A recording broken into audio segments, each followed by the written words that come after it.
వీటికి మరో బ్రేకింగ్ చూస్తున్న మోహన్ బాబు యూనివర్సిటీ వద్ద టెన్షన్ పరిస్థితి ఉంది. ఇప్పటికే తిరుపతికి చేరుకున్న మంచు మనోజ్ కాసేపట్లో యూనివర్సిటీకి వెళ్లనున్నారు. మోహన్ బాబు యూనివర్సిటీలోకి మంచు మనోజ్కు ఎంట్రీ ఉంటుందా అన్నది ఇక్కడ ఇంట్రెస్టింగ్ గా మారింది. యూనివర్సిటీ వద్ద పోలీసులు బందోబస్తు పెంచారు.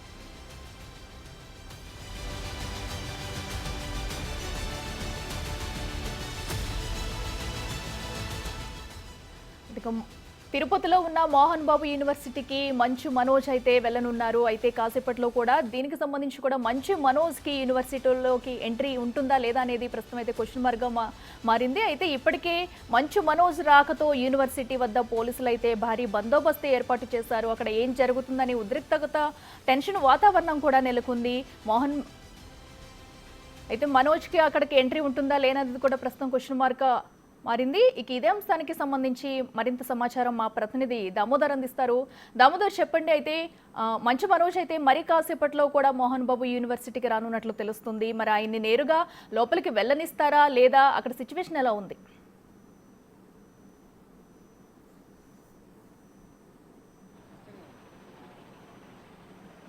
అఖిల మరికొద్దిసేపట్లో మంచు మనోజ్ మోహన్ బాబు యూనివర్సిటీ వద్దకు రానున్న నేపథ్యంలో భారీ ఎత్తున ఇక్కడ పోలీసులు మోహరింపు చేశారు. గతంలో ఏదైతే హైదరాబాద్ సంఘటనలతో పాటు గతంలో తిరుపతి మోహన్ బాబు యూనివర్సిటీ వద్ద కూడా మీడియా మీద దాడి జరిగిన నేపథ్యంలో ముందు జాగ్రత్త చర్యగా ఇటు పోలీసు బలగాలను ఇక్కడికి ముందు జాగ్రత్తగా పోలీసులు తరలివచ్చారు. సుమారు ఒక 100 మంది పోలీసులు ఇక్కడ ఇటు యూనివర్సిటీ మెయిన్ గేట్తో పాటు నివాస గృహం వద్ద వెళ్ళే దారి వద్ద లోపల వైపు ఉన్నారు. ప్రస్తుతం మనం చూడవచ్చు, ఇదైతే కాలేజీ విద్యార్థులను కూడా ఎవరిని బయటికి అనుమతించలేదు, స్టాఫ్ను కూడా లోపలికి అనుమతించలేదు. ఈరోజు సెలవు కావడంతో పెద్ద ఎత్తున హడావిడి కూడా లేకపోయినప్పటికీ బౌన్సర్లను కూడా పెద్ద సంఖ్యలో తీసుకొచ్చినారని తెలుస్తుంది. మొత్తం మీద ఈ ఘటన కొంత ఉద్రిక్త వాతావరణాన్ని నెలకొల్పిందని చెప్పవచ్చు.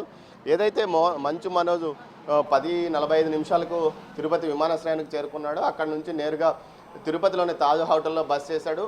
12 గంటల నుంచి 12:30కు ఆయన శ్రీనివాస మంగాపురం నుంచి ర్యాలీగా యూనివర్సిటీకి వస్తాడు. యూనివర్సిటీ నుంచి తర్వాత నేరుగా రంగంపేటలోనే జల్లికట్టుకు చేరుకుంటాడని చెప్తున్నారు. మరోవైపు ఏదైతే నేరుగా నారావారిపల్లికి చేరుకొని అక్కడ తమ బంధువులను కలిసిన తర్వాత అటునుంచి నేరుగా రంగంపేటలోనే జల్లికట్టులో పాల్గొన్న తర్వాత తిరిగి యూనివర్సిటీకి వస్తాడు. యూనివర్సిటీ నుంచి మరోసారి అనాథ శరణాలయంలో ఉన్న అనాథలను కలుస్తాడని కూడా చెప్తున్నారు. మొత్తం మీద అయితే ఇటు మోహన్ బాబు ఇప్పటికే ఏదైతే తిరుపతి నుంచి హైదరాబాద్ వెళ్ళిపోయినాడని ఒక ప్రచారం జరుగుతున్నప్పటికీ అది నిజమేంతో కూడా తెలియడం లేదు. మొత్తం మీద ఇక్కడున్న మీడియా వారి దగ్గరికి స్థానికంగా ఉన్న మోహన్ బాబు పిఆర్ఓలు వచ్చి ఇక్కడ నుంచి మీరు వెళ్ళిపోండి, మా సార్ చెప్పాడంటూ కూడా వారు రిక్వెస్ట్ చేయడం కూడా జరిగిందని తెలుస్తుంది. మొత్తం మీద చూస్తే ఇటు మోహన్ బాబు యూనివర్సిటీలోకి మంచు మనోజ్ను అనుమతిస్తారా లేకపోతే మనోజ్ యూనివర్సిటీలోకి వెళ్ళడా అన్న ప్రశ్నార్థకంగా కూడా ఉంది. అయితే మొత్తం మీద తాను యూనివర్సిటీలోకి వెళ్తాను, తన నివాస గృహంలోకి వెళ్ళి ఇక్కడే బస్ చేస్తానంటూ కూడా చెప్తున్నట్లు సమాచారం. మొత్తం మీద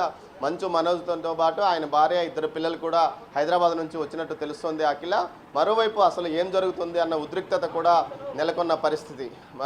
దీంతో పాటు పోలీసు యంత్రాంగం ముందుగానే ఎలాంటి అవాంఛనీయ సంఘటనలు అటు మీడియా వారికి కానీ అదేవిధంగా ఇటు మోహన్ బాబు అదేవిధంగా మంచు మనోజ్ వర్గాల మధ్య ఏమైనా గొడవలు జరుగుతాయా అన్న కారణంతో పూర్తి స్థాయిలో అటు పోలీసులు ఇక్కడికి చేరుకున్నారు. చంద్రగిరి సిఐ సుబ్రహ్మరెడ్డి ఆధ్వర్యంలో పెద్ద ఎత్తున పోలీసు బలగాలు చేరుకొని ఇక్కడ బందోబస్తును పర్యవేక్షిస్తున్న పరిస్థితి కనిపిస్తుంది.